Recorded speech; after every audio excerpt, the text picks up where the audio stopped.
When did you visit a zoo or a wildlife sanctuary last time? If it's more than a year, please stop now and plan your trip right away. Otherwise, let's start. The rufous-bellied woodpecker, or rufous-bellied sapsucker, is a species of bird in the family Picidae.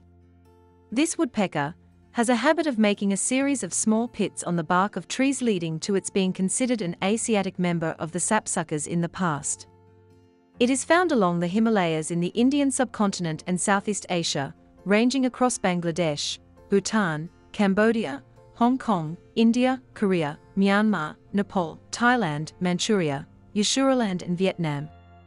Its natural habitats are subtropical or tropical moist lowland forests and subtropical or tropical moist montane forests. Well, it was good to see you till end. Please come back soon for another exciting video. Take care.